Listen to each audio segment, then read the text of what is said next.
Welcome to the Ad Nauseam podcast, where classical gourmands everywhere can finally get their fill. Join us for a delectable discussion of Greco-Roman civilization stretching from the Minoans and Mycenaeans through the Renaissance and right down to the present. And now, ladies and gentlemen, here are your hosts, Dr. David Noe and Dr. Jeff Winkle. Welcome, listeners, to episode 133 of the Ad Nauseam podcast. My name is Dr. Jeff Winkle. I'm down here in the bunker on a cold, not really cold, but it's drizzly. It's a drizzly, dreary night here. It feels like October. It does. Here in West Michigan. I'm down here in the bunker with my good friend and co-host, partner in crime, Dr. David Noe. How you feeling? Do you think that... I'll answer that question. Okay, please, yeah. Do you think the month is making fun of us?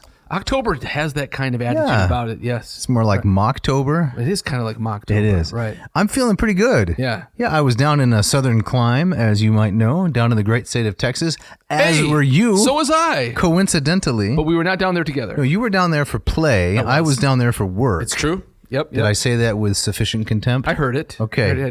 Tell us what you were doing down there. I was down there. I was in the great city of Dallas. And I met a couple of old college friends of mine. It's a suburb of Fort Worth, right? Exactly. Right. And one of my friends kind of driving up from Waco, or his wife teaches at Baylor, and another friend from Chicago. And we all met up and we hung out in the city for a couple of days, saw a concert.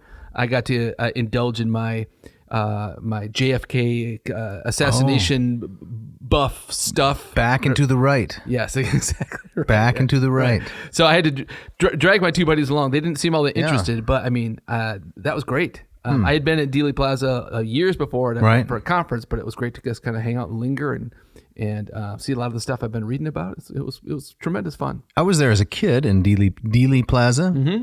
This would have been, late 80s. Yeah. Mid to late 80s. And my mom's cousin toured us around the sites. Oh, no way. He was a Dallas native, knew a lot about it. Sure. I had read the basic, the basic tale of what happened to our former president. Right. Interesting. Right. So it's one of those places, I was saying this to my friends, that, often when you see something on television or in photographs, for all your life, and then you visit and you say, wow, it's so much bigger or it's so much smaller. Right. This is one of these places much smellier. So much smellier. This is one of these places I showed up and it looked and felt exactly the way I expected it to. Right. And it really struck me about how, a lot of that surrounding area in the buildings has remained unchanged since 1963. So a lot of people walking around with flat tops and crew cuts and briefcases. That was the oddest thing of all. Exactly right.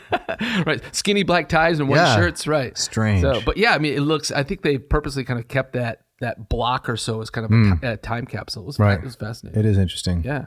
And you were down at Baylor. I was at Baylor University. Doing a Biduum. The Biduum Baylorense, the first one, the Biduum Primum Baylorense. All right. With my good friend and a fabulous, he's not a co-host, but a fabulous Latin teacher, Dr. Patrick M. Owens, and Dr. David White, who's a part of the Baylor University Classics Department. They invited me down there to speak some spoken Latin, so I spoke. You spoke? I did. Was it kind of a hit and run? You came in, spoke, and you got out of there? Well, I did. I mean, I came in a little bit early to visit my daughter, who's a student there, but I could only participate on Saturday, had to get back for other work. Gotcha. And lo and behold, you would not believe this. What? All of my flights on the way back, flawless.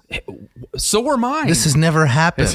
I thought I was in the twilight. I kept waiting for something to break, for a gate to be canceled, You do have a kind of history of getting stranded. Mothra to fly across the tarmac.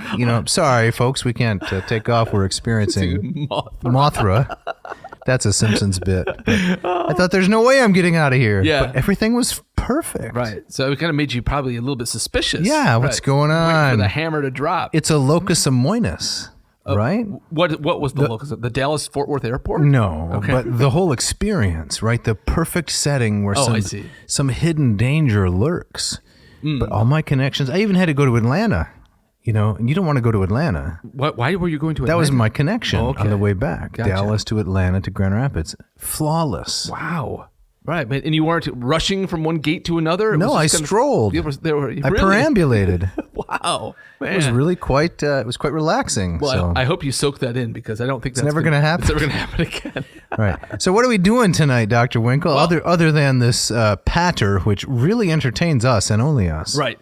Apparently, we're talking about a history of education in antiquity. Why do you say apparently? Well, because you handed me this sheaf of notes, and I'm always surprised about what we're talking about. We talked about this last week. I know we did. But yeah. This sounds like Dave. This sounds like a huge subject. It is huge. Okay. The volume that I hold in my hands is a veritable tome. I think it clocks in at, if we count the notes and if we count the index, which, is really not something you normally do, 466 pages. What is this tome? Who wrote it and why? It was written by, here's my attempt at some French. It was written by Henri Irénée Marrou. Okay. Yep. All right. And eventually we'll get to who he is, why we care, and why we are indulging in this topic. Fantastic. Why it might be of interest to our listeners. Yes. But first, we have a very nice shout out this week. We do. This came in through the interwebs to both of us. And let me start this off here. Okay. So this comes from one... how about I read the PSs, etc., and you read the first chunk? Okay. Because that just about makes it equal. Sounds good. So this comes from one Hope Ladd, who writes to us, "Hi, Dave and Jeff. Just wanted to send along a quick note of thanks for your excellent podcast." She had me in the first sentence. She did. We should stop there. "I love your podcast and have listened to almost all your episodes, some multiple times now." Okay. I'm liking Hope a lot already. Some highlights for me include the episode on the Delphic Oracle. Hold it right there. Yeah. That was We're Off to See the Wizard, remember? Was that the one? That was the one where we had the little bit of Wizard of Oz music as the lead in. Yeah, exactly. I thought that was a bit of a dud, honestly. Was it? Well, I mean, in terms of downloads, but Hope liked it. So Hope liked it. So all right. She also she says your Aeneid series. I guess she had 3 years to burn.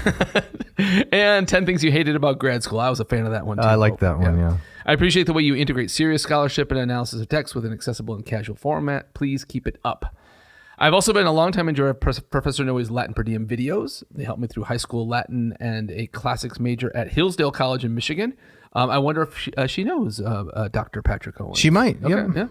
And now provide me a great source of enrichment as I pursue a PhD in classics at the University of Virginia. Fantastic. That's really nice. Yeah. She's on one of the most beautiful campuses in the country. I was going to say, that is an incredible Charlottesville setting. There in the spring. Maybe, I've never been there in the autumn, but in the spring, it's just gorgeous. It is perfect, yeah.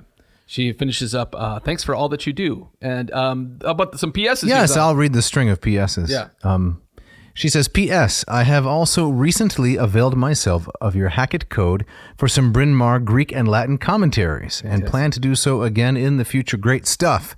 This is a wise young woman because those Bryn Mawr commentaries on the Greek and Latin texts, I've used many of them. Mm-hmm. Herodotus is one of the first books I used in grad school. The Bryn Mawr commentary, fantastic. Yes. I assume you've used those before? Oh, yeah. I got a bunch on my shelf. Okay, now the PPS, the post-postscript.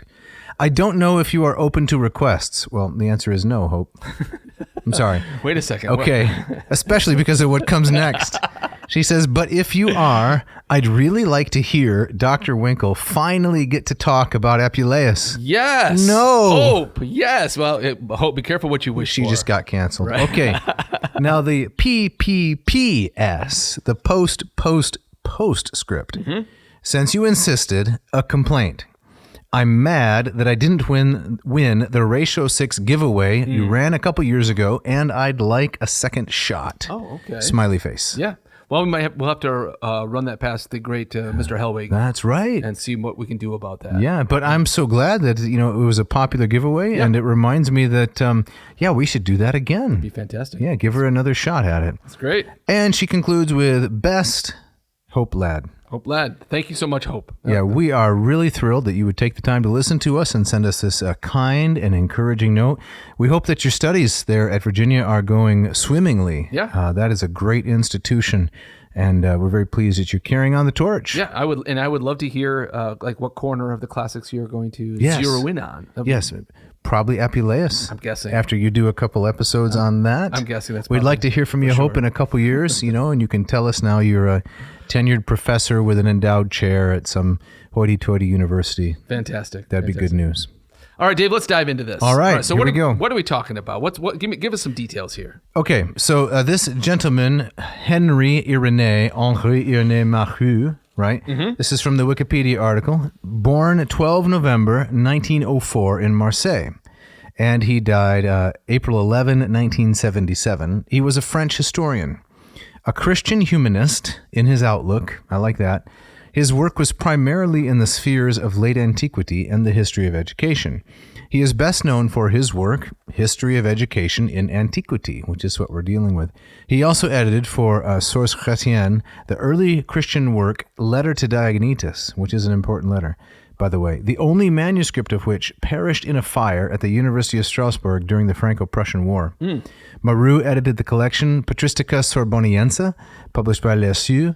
His work has been criticized by the philosopher, no, I can't really even pronounce this one, Ilsetro Hadot. Yeah. Okay. You think that's all right? That looks all right, yeah. Marrou also wrote under the pseudonym of Henri Davidson. Do you have any pseudonyms, Jeff? I don't. I always wish I had a pseudonym. Didn't you have to write under a pseudonym for the songwriting competition you entered? No, I don't believe so. I don't think I entered a songwriting competition. I have a few pseudonyms. Please share. John Rollerball. It's a pen name, right? Oh, right, exactly. What are some of the others? Penford Plumright. Oh, nice. Right. John Bick. John Bick. Right. Hey, those are pen names. Right. Anyway, his Carnet Posthumes were published in 2006 under the editorial supervision of his daughter, Françoise Marrou Flamand. He had all of these distinguished titles heaped upon him, including elected a foreign member of the Royal Netherlands Academy of Arts and Sciences, and then follows the long list of publications, all in French. You want to read a couple of those? This is intimidating. Yes. So, yes. I think the only one I can pronounce is maybe the first. My French is not so good. The Fondement d'une culture chrétienne. That's correct. Right? Oh, here's one I've consulted a few times. Saint Augustin et la fin de la culture antique. St. Augustine and the End of Antique Culture, or Late Antiquity, and so on and so forth. Yes, my goodness, he's cranking out. It looks like almost like a book a year. Prolific for a huge stretch. Very prolific. Yeah. Yes, 42, 44, 48, 50, 54, etc. Now, I have mentioned before, I am a great fan of Werner Jaeger. Yes. I read his 3-volume Paideia, right? The Ideals of Greek Civilization. I've read his Paideia and Christian Culture. But as I was reading this, I had some sudden feelings of concern because he criticizes Jaeger at a couple of points for being kind of an unreconstructed late 19th century German. Oh, really? Yes. And I thought, that's not when Jaeger lived and worked, but he came out of that, to use the French word, milieu. Yes. Right? Yeah. Soup. He came out of that, and I thought maybe my admiration for Jaeger should be tempered a little bit by the insights of this somewhat bellicose Frenchman. Yes. Well, interesting. Yeah. So has it changed your I haven't finished reading the book. Okay. It's 466 pages. Right. Okay. Right. But the part we'll talk about, before too long, is his discussion of Spartan culture, the Spartan mirage. And here is a place and other places where he criticizes Jaeger a little bit for buying into the German Kool-Aid, you might say, drinking the German Kool-Aid. All right. That's anachronistic, of course. Right. That sounds very interesting. Yep. Yeah. I love it when the scholars kind of throw down and get a little bit snarky, right? Yep. So that's who Marrou was. But now, Jeff, yes, why should we care about this question of history of education in antiquity? Well, I really have no idea. I'm not sold on Did this you yet. care? Yeah, Well, here you go. We ourselves, right, are educated. Yes. Now, when someone says I'm educated, they usually mean that they are well educated, which is a separate claim. But we ourselves, like almost everybody, has an education. And in fact, we continue to be educated cradle to grave. Do you have the sense that your education continues? Absolutely. Yes. Can you give us some examples? Well, I think that, as one of the things I always say to my classes is that I think one of the things that I want you to take away from this class is that you leave more curious than you were when you came in. And so that this idea that this isn't, ideally, this isn't just kind of a time we spend together and we cram in this stuff and we spit it back out, but hopefully this will instill kind of a love of knowledge, a curiosity, a deep desire to want to know more. So it's the kind of stuff that kind of keeps me getting out of bed day after day. Absolutely. Yeah. So this is something that has emerged for me a little bit more in recent years, right? When you're just coming up and you're trying to learn so much information, it's a little bit overwhelming. I've been at this a while, as have you. And so I have developed maybe a minor expertise in a couple of areas, right? Yeah. So when people begin to recognize this a little bit, right, it's very important, so you take away their nervousness, not to present yourself as the expert, but instead simply to say, well, we're both students here. I may be just a little more experienced, mostly because I'm older than a lot of my students. Right, that's very Socratean. Well, you don't want to fall into, the trap of thinking of yourself as an expert, because then you will immediately be embarrassed by something you don't know. Right, of course. No, that's very, very true. Yeah. Going back to kind of something you said just a couple minutes ago, is that, I think when a lot of people describe themselves as being educated, right, I'm not sure if you were to press people exactly what do you mean by that. I think a lot of people just default say, "Well, I have a degree in something." Right? You think that's what it reduces to in some people's thought? My sense is yes. I think that the idea of okay, what does that fundamentally mean to be well educated? Right. I think for a lot of people, it's just I jumped through these particular hoops, and I have this piece of paper that says I'm educated. But what it really means, I think a lot of people would be at a loss to really describe that. Right. Well, I think that's right, and that's a good reason why we might look at this book. Yeah. And look at what did education mean in antiquity. Yeah. And does it have any bearing and relevance for today? For example, I was talking to a friend on the phone this past week. He knows someone who teaches at Princeton, and he was telling me that Wall Street recruiters flock down there to try to recruit Princeton students, because they are, by reputation, the brightest and the best. Yeah. So I don't know if getting out of Princeton leads to lots of career success. It's more, can you get into Princeton, right? And this is a common pattern, I think, at a lot of institutions. They more often trumpet the quality of their entrance than of what happens on the other end when they exit. Right. No, exactly. I often when people ask me about my time at Northwestern as a graduate student, and Northwestern, another school that again has a very good reputation. Yeah.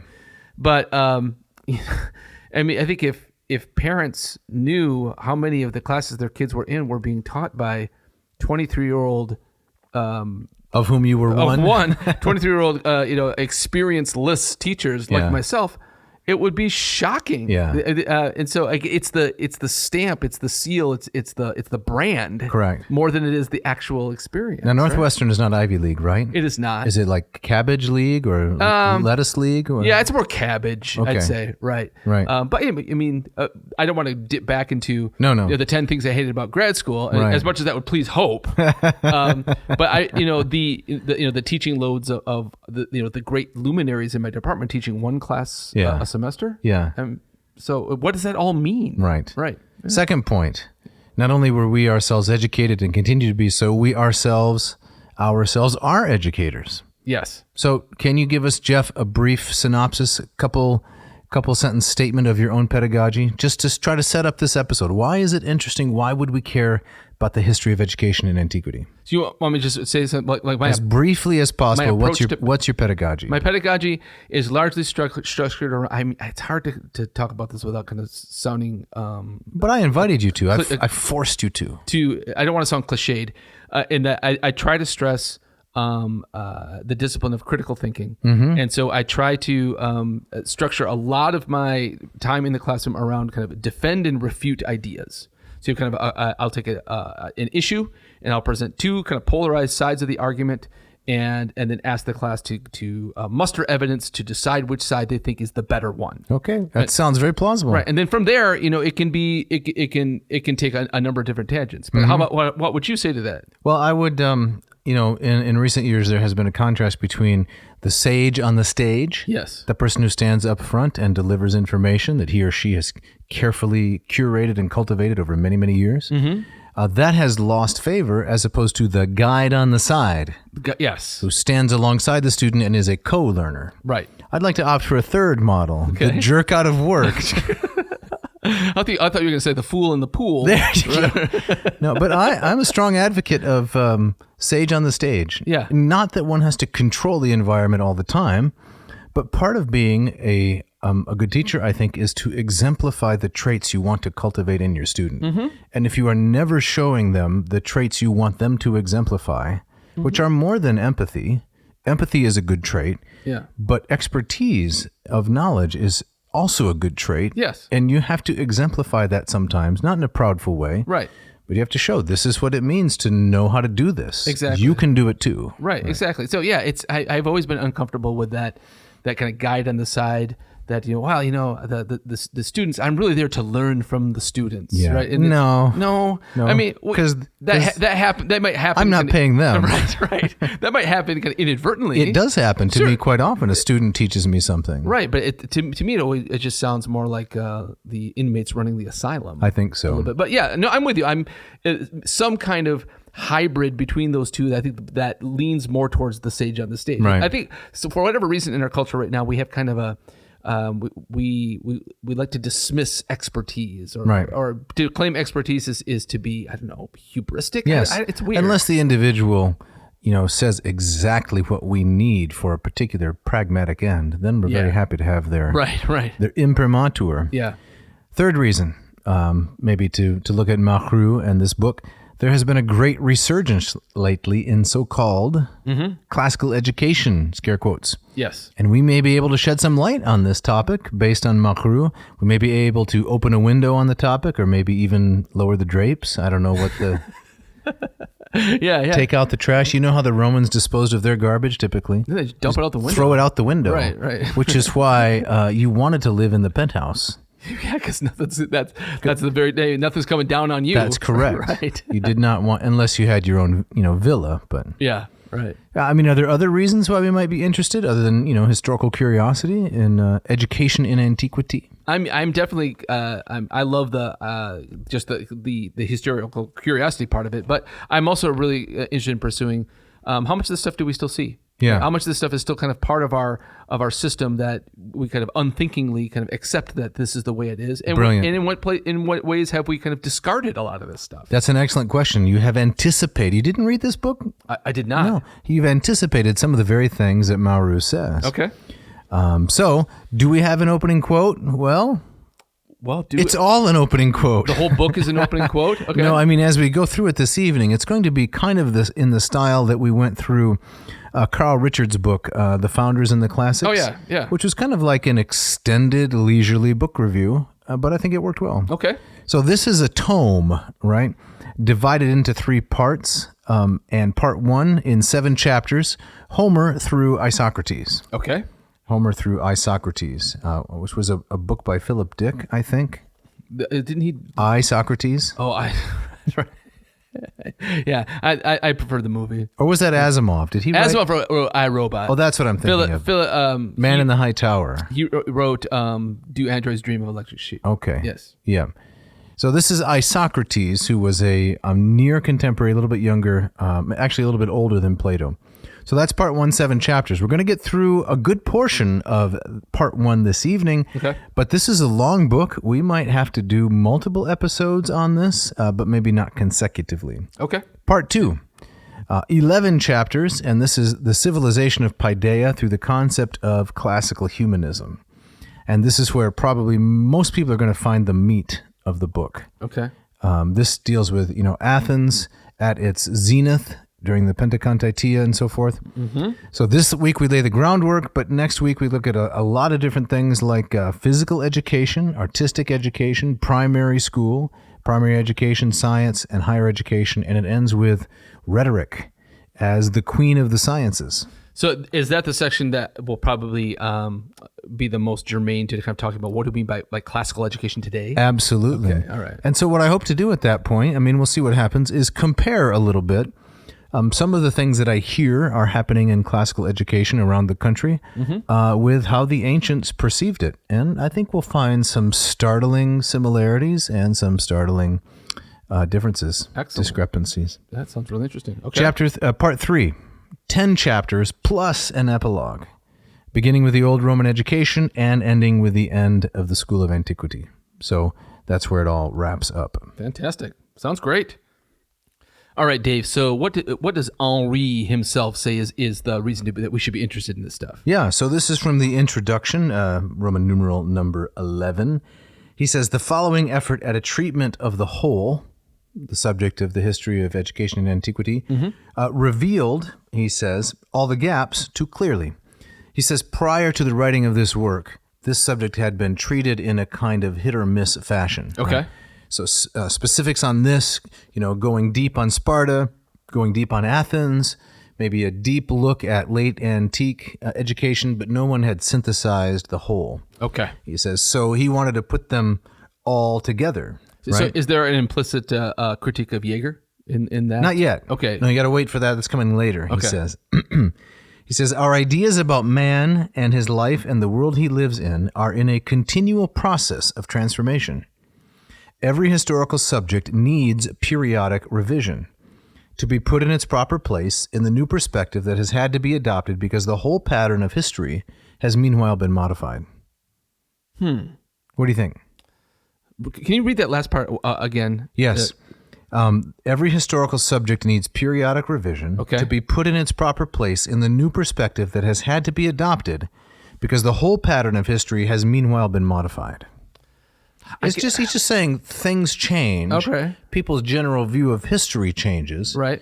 Any given subject, therefore, has to be re-examined and then re-presented to a general audience. So is he claiming in a statement like that, what I've often heard, that a true understanding of the past as the past is impossible, and we can only interpret it through the lenses that we currently have at our disposal?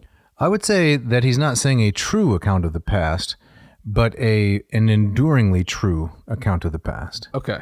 So you have a true account of the past, perhaps momentarily. Mm-hmm. He's not a subjectivist, I don't believe, based on what I've read. I guess that's what I was asking, yeah. But that can't last. Yeah. That view won't last. I believe that much of this was written prior to the decipherment of Linear B. Oh, okay. So if you go back to Margaret Fox, right, that really good episode, which needs some downloads, folks. Yeah. So this was before that bombshell. So that gets updated, right? Okay. The papyri from Herculaneum are being read. Okay. Yeah, I guess that's different than what I was thinking in terms of updating. I mean, you're talking about response to like new material finds that are coming out, right? Well, not only that, but the new ways that people are perceiving these things. Okay. All right. Yeah. Right. So the rise of certain interpretive grids, right? Yeah. Marxism, feminism, whatever has come on. This stuff has to be read again. Maybe the interpretations of them don't have to be changed. I don't know, but they have to be reread and represented. Okay. Fair enough. Sounds good. He also says, right, the history of education in antiquity is not without relevance to our modern culture. Mm-hmm. For in it we can trace the direct ancestry of our own educational tradition. We are the heirs of the Greco-Latins, and everything of importance in our own civilization derives from theirs. There's a programmatic statement. Yes. Okay. Yes. I think that's a statement that many people today would have a problem with. Oh, yeah. Yes. Most of all, he says, is this true of our system of education? Okay. Which is an even stronger statement. So it's not just, say, the terminology that we use, the way we view ourselves as individuals, our democratic systems and so forth. It's primarily a system of education. Okay. All right. That's the most influential area. All right, so that's fairly high praise. I mean, you take of all the things that were bequeathed to later culture by the Greeks and by the Romans, he's saying education is at the top of that list. Right. Not only in influence, but in importance. Importance, right? Does he ever kind of come down from that or temper that a bit? I think so. On the next page, right, page 12 of the introduction, he says, "The sympathy which a historian must feel for his subject obliges me to appear as advocate for the ancient system of education. Mm-hmm. For we must understand before we pass judgment." I really like that expression because this is something that, without having read Marrou, I have been telling people for a long time in my own classes, and it's what I've tried to exemplify, which is you have to really deeply understand something. You have to even pretend to like it if necessary before you can criticize it. Yeah. So don't dismiss it out of hand. Right. Try to like it.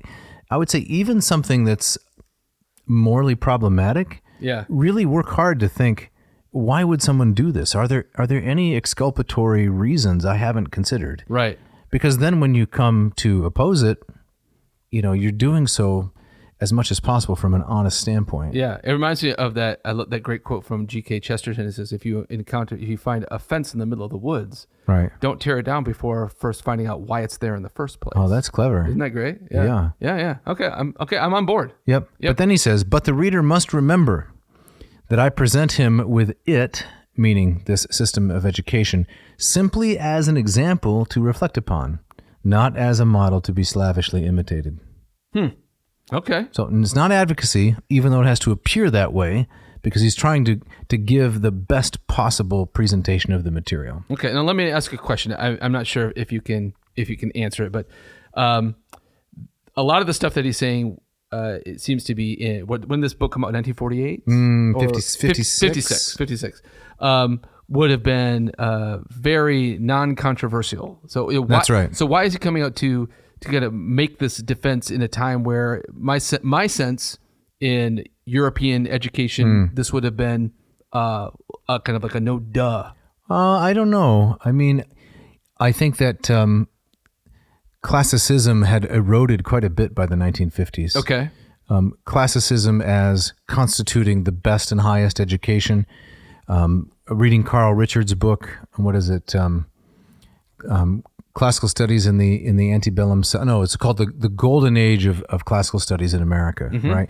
I think he traces that trajectory. It peaked 1860, 1870. Oh, okay, so that far back. Yes. Okay. Maybe 1880. So this is almost a full 100 years after that. Correct. Okay. All right. So some of the things that we as classicists might bemoan now, they're way down the road from the actual starting point of this. Yeah. The rise of technical schools. People back then, like Ventris, who became an architect, he still studied Greek and Latin. Yes. Now, if you want to be a doctor, an architect, any kind of profession, a beginning in classics is not considered necessary. Exactly. So that's, I think, something that began long before 1956. Gotcha. That's interesting. My general sense of that has always been is that the classical foundation kind of dominated education until you get to the 1960s, where that really starts to unravel. But I guess it was a longer kind of march. I think that's my understanding of it. I mean, there are other people who know this better. Yeah. But that's my understanding of it. Okay. Interesting. So he gives a definition of education. Okay. Which is really helpful if we're going to spend a whole book on it, right? Yes. And he says the time period that we're dealing with is 1000 BC to AD 500. Okay. Now, when someone asks you, Jeff, you're a classicist, so what exactly, do you study? How do you typically answer that question? I usually say that anything that is encapsulated by the ancient Greco-Roman world is fair game for a classicist. Okay. Right? And sometimes I'll put a chronological bracket on that, which is not far from the bracket that you just gave. Yeah. That's exactly what I was thinking. Yeah. I usually tell them I'm responsible for everything that happened in the Mediterranean between Homer, 780, 800 BC, through St. Augustine, 430. Right. It's very similar to this. Yeah. I then qualify it by saying, and I'm not an expert in hardly any of it, right? Numismatics, coins, paleography. My expertise is very narrow. Exactly. But I mean, the beauty of that is when you talk about the things that you have some expertise in, you can quickly connect the dots to a whole bunch of other things. Yes, that's fascinating. Yeah. So Marrou continues. We're still in the introduction, pages 12 and 13. This time period allows room for several complex stages of development. The subject is, however, more unified and more closely defined than we should expect, for the ancient Mediterranean world knew only one classical education, only one coherent and clearly defined educational system. It is true that this did not appear at the beginning in its final fully developed form. It reached this only at a comparatively later date, which I place after the decisive contributions of the two great educators, Plato, who died in 348, and Isocrates, who died in 338. Okay. So I guess he was the younger contemporary. He says, this need not surprise us. Now here's the definition, and I'd like you to interact with this, Jeff, and see what you think. Okay. Education is a collective technique which a society employs to instruct its youth in the values and accomplishments of the civilization within which it exists. I like it. I mean, I'm hope he kind of dials down more specifically, because that's a very broad statement. But I mean, I think he's saying that education there has to be kind of a shared idea about what it means, right. A shared idea of what's important in education. So a society kind of collectively deciding on what education should be. Mm-hmm. I think this was in large part the strong push for public schools in the United States, was that there would be a unified, I went to public school as a child, that there would be a unified civil education, right, for everyone involved. Like Eisenhower's famous statement, right? The American people are a very religious, what did he say? The American people are a very religious nation, and it doesn't matter which one, or they all worship God, and it doesn't matter which one. Words to that effect. Right. There was also another famous speech. Eisenhower was like wrapping up his term as president, and somebody asked him, to kind of sum things up, and he says, the one thing I've learned in this job is two things. What were they? I don't remember how it ended. I think he probably lost a lot of people at that point. Yeah. Right? But, it's as he defines it, it's a collective technique, right? Mm-hmm. Instilling values and accomplishments of that civilization. Right. Yeah. I think that's an idea, my sense, in today's broader culture that's very much out of favor. Oh, yes. Yeah. I mean, tremendous splintering. Yes. Right. Exactly. Mm-hmm. Like, I think a lot of that, the pushback against, the classics and classicism. Right. It's almost like, who do these Greeks think they are? Right. Why should we recognize them as being better than anything else? Of course, they don't think at all. They have nothing to do with this, right? They've been dead for thousands of years. Right. But those who would. I know what you're saying. Right. You know what I'm saying. Right, yeah. Right. I just mean it's a little bit ridiculous on its face. Mm-hmm. Because the antagonism is misplaced. Yes, but don't you kind of feel this idea out there that there's kind of like, all cultures are equal, and to say, how would you even how would you even go about saying, why is Greek culture better or more important than fill in the blank? Right. I find it. So what do you think? I find it frustrating. That? Well, when people when this kind of stuff has kind of come up in class, I say, okay, I think you can measure cultures. Yes. Right? You can cultures. You can good and bad in different ways. Exactly right, and just in terms of influence, both good and bad. You can say that some cultures have left a much bigger footprint. Yes. Than others. And this is not controversial. No, it's largely because of the survival of their literature. Yeah. Which is often just an accident of history. Right. And was no particular individual's intention. Right. Yeah. Where I think we're getting kind of. Oh, well, I'd like to blame you. Please do so. Get us back on the path. Would you? So Marrou has this one really good quote here that I think helps shape the entire book. He says, the record of the period we are about to investigate, again, 1000 BC to 500 AD, does not conform to the famous parabola shape, ascent, highest point of acme, and inevitable decline that was so dear to antiquity. So he quotes here Polybius, Book 6. So the ancients were fascinated with, obsessed with this idea of a parabola. I mean, not the geometrical shape, but what it indicates, right? Mm-hmm. You begin, you wax strong, you reach the peak, and then you go on the decline back to the original starting point. Yes.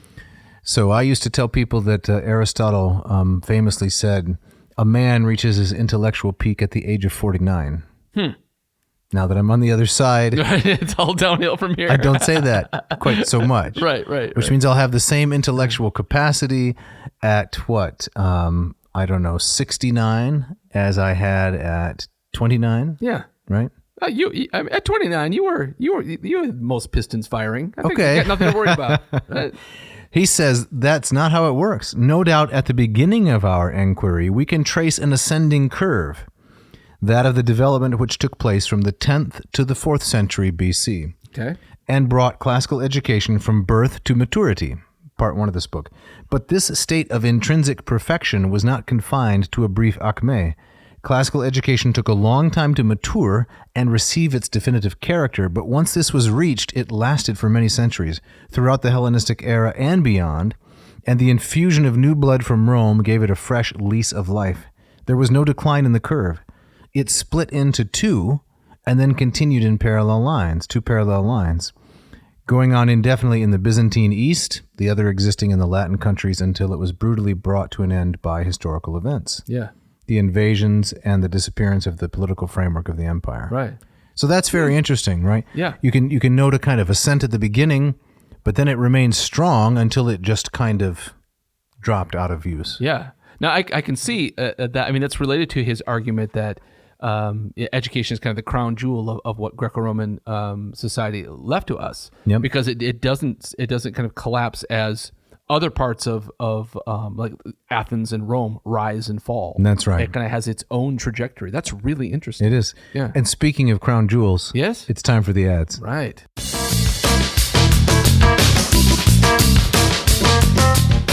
This episode of Ad Nauseam is brought to you by Racial Coffee. Now, Jeff, when we have traveled, yes, what do we usually talk about upon our return? We talk about I talk about one, how much I miss my bed. Yes. And second, how much I miss my coffee machine. Yeah. So I understand you were down when you were down in Dallas. Yes. You slept on the pull-out. I did. It was probably how would you describe that? It was the one kind of black mark on an otherwise wonderful weekend. Yeah. But so my two buddies took the beds in the Airbnb. Right. I took the pull-out. I thought I was being the bigger man. Oh, you were. Yes.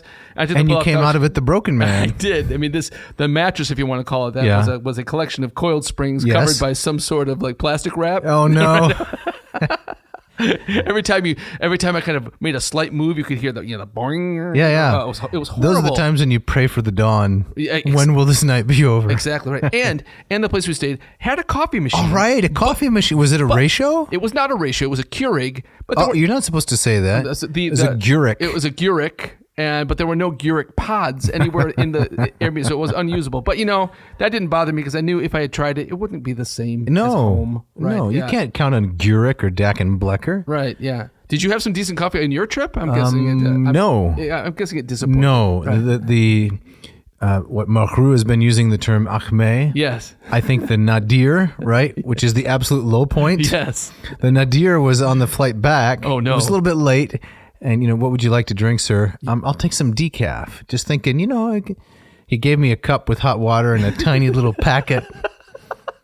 Yeah. I had to pour the crystals in myself and then stir it. And they never completely dissolve. So that's awful. It's like drinking grape nuts. Right. So when you got home, back to your... In addition to a wonderful reunion with my family. Yes. You had the Ratio 8 the next morning. That's right, with my Baratza grinder, and just did it perfectly, and a delicious coffee. Fantastic. So, hey, listeners, check out this company. Go to ratiocoffee.com. They've got the Ratio 8, which is kind of the top of the line. The flagship. The Queen Mary. We got the Ratio 6, which is kind of the little brother. Yep. Still a wonderful big machine, a little bit more accessible financially. You traveled with the Ratio 6 for a while? I did. It was great. It was your entry point. It was. I still have it on my shelf. I'm loath to depart with it. I know. And then coming soon is the Ratio 4. The Ratio 4, which I'm hoping, I'm guessing our audience is excited about. They're going to snap this up because it has the same great technology, the Fibonacci head, no scorch pad underneath, so you're not going to have any brackish tang. Exactly right. But it's also going to be a little more personalized in size and a more attainable price point.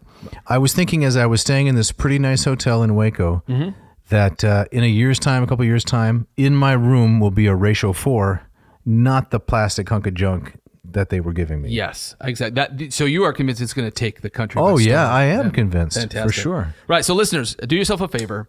Go to ratiocoffee.com, find one of these wonderful machines, click on the one you want, and type in this coupon code, ANCOF7. Yes. And that will get them 15% off your entire order. What does the F stand for? Flights of Fancy. Wow, 2 Fs. 2 Fs. All right, Flights of Fancy. You got it. Flights of Fancy with your coffee. Check it out. This episode of Ad Nauseam is also brought to you by the great folks at Hackett Publishing. These guys carrying the torch of the classics as well as all kinds of other corners of academia. They've been with us from the very beginning of this humble little podcast. They believed in us, and I love this company. The more I use their books, the more I think about how they've been such a great supporter of us and of the classics. I'm really excited that we get to kind of plug them in this particular way. That's right. Just today, I was telling a friend about Augustine's little dialogue that he wrote after his conversion when he went off to Kasiki Akam It was Against the Academics, Contra Academicos, and On the Teacher, De Magistro. Yeah. I'd really like to do an episode on that volume at some point, on the teacher, because it's quite germane. Guess who publishes an excellent and affordable, inexpensive translation of those two dialogues? I'm going to guess Hackett Publishing. Good guess. Yes. That's right. It's the same size and style and layout as their Meditations of Philosophy by Descartes. Extremely accessible, affordable, excellent quality translations. Yes. And I encourage the listeners, I'm thinking about now our two most recent shout-outs. Ms. Ladd. Right. And I think it was Michael Stell. That's correct. Last week. Wow. How do you remember? Well, I remember them because both of them talked about how they have taken advantage of the Hackett coupon code, and they've bought several books. Correct. We talked Hope, our shout-out, she's gotten the Bryn Mawr commentaries. That's right. And so take a cue from them. Yes, we'd really appreciate that. It does support the podcast. It keeps us going, and you're going to land yourself some great deals. So what you need to do, listener, please, is go to hackettpublishing.com. That's TTEKCAH. Is that right? No, I think you did that backwards. Oh, sorry. It's HACKETT publishing.com. Yep. Shop around, drop some stuff in your little grocery satchel, and then they need to enter a coupon code. Am I right? Yes, that would be AN2023. What does that get them, Jeff? That would get them two wonderful things, 20% off their entire order and free shipping. Check it out.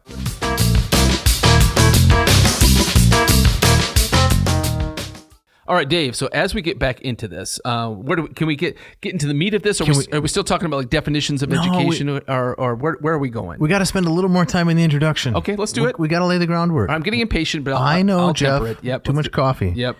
So an important part of the introduction is, and this book is so well laid out, each section has a nice title, which gives you a summary of its content. Nice. From the noble warrior to the scribe. Oh, okay. All right. So to sum up this complex development in a simple formula, it might be said that the history of ancient education reflects the progressive transition from a noble warrior culture to a scribe culture. Okay. There are refined, mature civilizations on which the legacy of the past, embodied in a written form, presses heavily, and whose education is, in consequence, dominated by the technique of writing.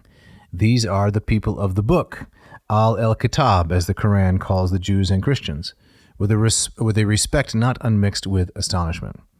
So in this portion, he develops this idea that eventually large empires arose, and the notion of the isolated noble warrior, like an Achilles, right, or a Hector or Diomedes, began to give way to another ideal of culture, which was the individual who started out as a kind of a low bookkeeper, keeping records and accounts, the kinds of things that are on the linear B tablets, right?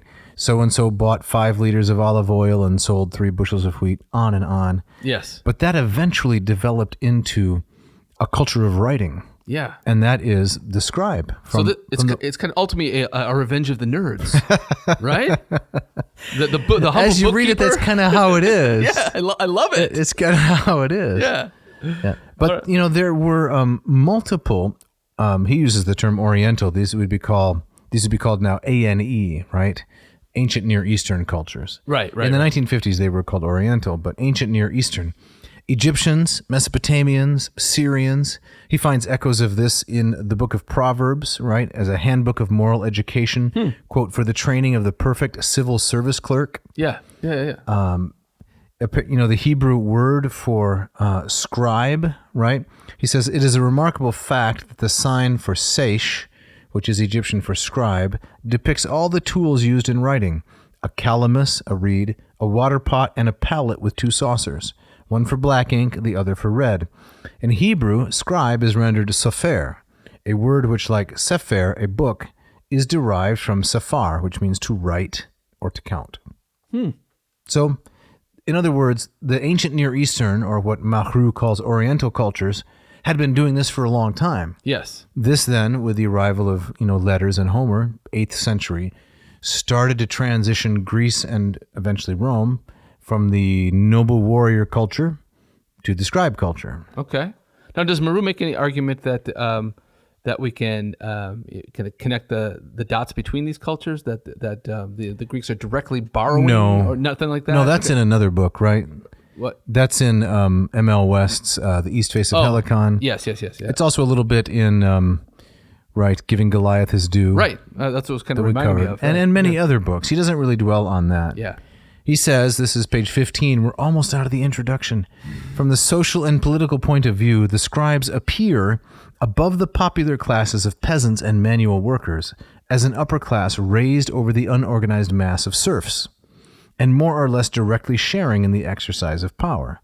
No doubt many of them had only a fraction of this power, but the constitution of these centralized absolute monarchies was such that everyone had a fair chance. There were opportunities for the recognition of merit, and there was room for the exercise of patronage. Any scribe could hope that he might one day rise to the highest office in the state. That sounds very optimistic. It sounds a little. Doesn't it sound a little bit kind of romantic? No, I think it's more. It's just a description of what happened, of the replacement of the noble warrior, with a more communitarian view of civilization and development. Okay. When we get on to Spartan education, he makes the really interesting claim that I had never seriously considered. That's the measure of my own education. Sparta was unique because it didn't go this way. It was not unique because it developed something new. It was unique because it refused to change from the archaic system. Right. Which on reflection is so obvious, but yes. I didn't think of it at the time. Yeah.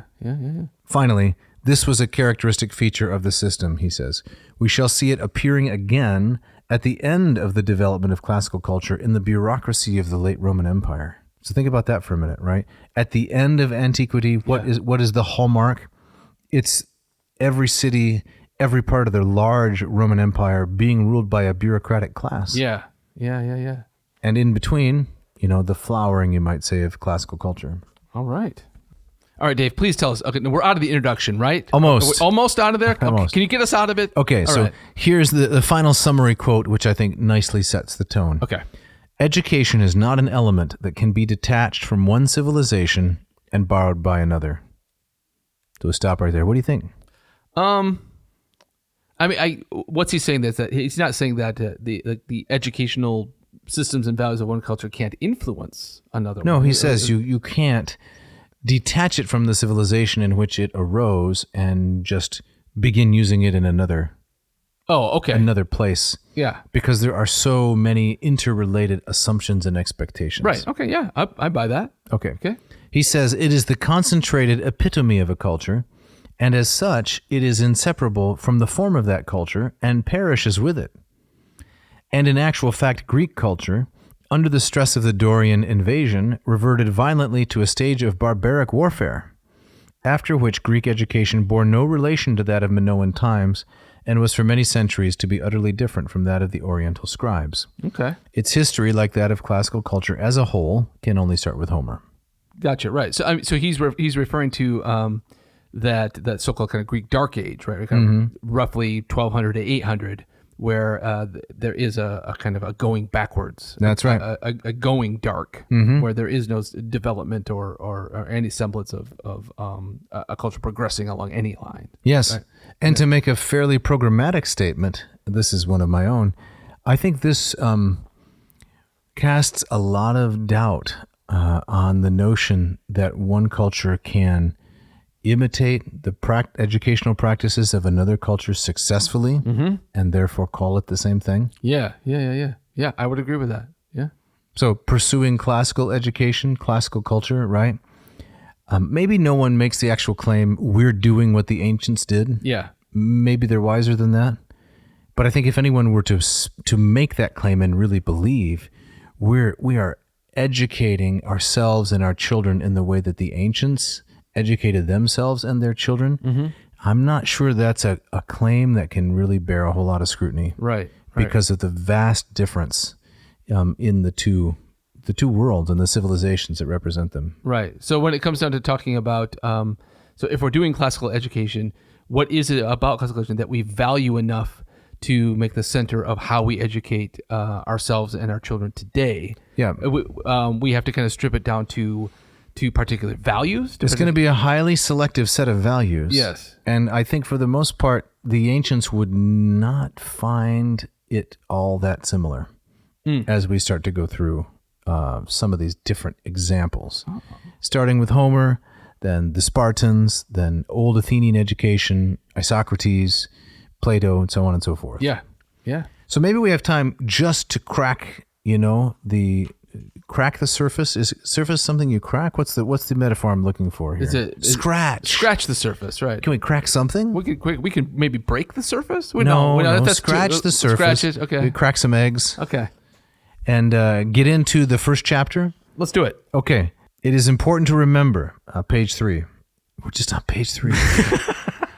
That Homer is a poet, not a historian. Moreover, that he gives free rein to his creative imagination, since he sets out not to describe scenes from real life, but to paint a picture of heroic deeds projected into a fascinating far-off past, when not only gods but beasts could speak. Think of Xanthos, for example, one of Achilles' horses, prophesying to his master. Like Roland's horse in the Petit Roi de Galice of Victor Hugo, I think it means the little king of France. Mm-hmm. It is important not to exaggerate the naive and primitive character of this work, which had so much mature experience behind it. But Jeff, I think we should probably start to wind down here a little bit. Yes. So I'll just give a brief overview of what's coming next in this chapter. He's going to talk about Chiron, the nice centaur. Yes. And Phoenix, the tutor of Achilles. Right. And the themes we've talked about before, which is that the Homeric knight with his chivalry has to be a speaker of words and a doer of deeds. Yes. Yeah. You remember that the famous scene in Iliad Book 6 where Glaucon and Diomedes meet on the field? Of course. And they talk about what it means, to be the ideal hero. Right. And there's this famous line, just to get a little bit of Greek in here, Aien aristeuen kai hu perokonemmenaialon, which means, as Marrou translates it, always be the best and keep well ahead of the others. Okay, yeah. So is that how you spent your time with your buddies in Dallas? Always be the best? Well, keep ahead of the others? I did, it's, to answer the question, no. Yes, because you chose to sleep on the pullout. Right. That was not Homeric. No, it was not. That was not noble warrior. That was more like scribe. Exactly, right. It was self-sacrifice. Right. But those words remind me of, I'm sure you had these friendships when I had them particularly when I was younger, when your conversations are mostly everybody trying to one-up each other. Oh, yes. Right? It's exhausting. It is exhausting. Right. But I don't think that's the spirit of what is meant by, stay ahead of, always be the best and stay ahead of others. Well, no, because that's an entirely intellectual exercise. If you were trying to one-up each other with pistols and drawn swords, yeah, that's more Homeric. Yes, exactly. That happened much more Did it happen? Rarely. Yes. Right. Yeah. So, next time we're going to look at the distinction he draws between the technical and the ethical aspects of the Homeric world. Okay. And then we're going to get into Spartan education. I'm excited about that. It's really fascinating. Yeah, excellent. But as we often say, we're up against it. We are up against it. And we got to get out of here. But before we do, Dave, please, a little bit about the Moss method and LPSI, if you would. I'd love to, right. Yep. So if you want to study some Greek with me, you want to go to mossmethod.com, check out my program that takes you from... neophyte to erudite. That's correct. And I realized this week that the Greek instruction I offer has a little bit of a patriotic element. Do you want to know why? Why? Because it goes from psi to shining psi. Oh. Please carry on. Wasn't that so bad? Come on. That's not bad. All right. Not bad. Anyway, I've spent more than 30 years studying Greek. I think I am an advanced student of Greek. And I'd like to share that experience with you for a modest fee. So at mossmethod.com, you can check out a lot of my free instruction on a number of classical authors as well as the New Testament. If you like what you see, sign up for the course. It's very comprehensive. There's no reason not to. Excellent. We also have the Black Friday Cyber Monday coming up. Wait, the Black Friday Monday is coming up? That's correct. You know how I look in forward about to that. a month. Yep. So we'll have a sale then, but there's no reason not to sign up now. Excellent. And how about if people out there want to study some Latin? Right. If you want to go ab initio, from the ground up, from the beginning, I have a program based on Hans Orberg's Lingua Latina per se illustrata, Latin teaches itself, the Familia Romana book. Go to latinperdiem.com/LLPSI. So here I'm teaching the book, teaching you how to read Latin, how to speak Latin, how to write Latin. teaching 4 students in the studio. You can follow along, watch their triumphs. Josh and Kenneth and Lauren and Katie, watch their defeats and, learn along with them without all the pressure. Excellent. Hey, we got people to thank. Absolutely. Mishka, as always, who takes care of the sound, the engineering, the editing, makes us sound great week after week. She's a wonder, I have to tell you. She does amazing work. Yep. And how about these musicians? Oh, incredible. Scott Van Zandt, Ken Tamplin. That guy can play the guitar. Yes. And blues, just great blues. He's got a guitar school, scottvanzandmusic.com, if you want to learn how to play like that. It might take 20 years. Yeah. But you got to start out somewhere, and it's good to start from a master. Right. And Ken has his vocal academy. Yeah, right? he does. Yep. So Ken Tamplin, if you want to learn how to screech like... To belt in five octaves. Right.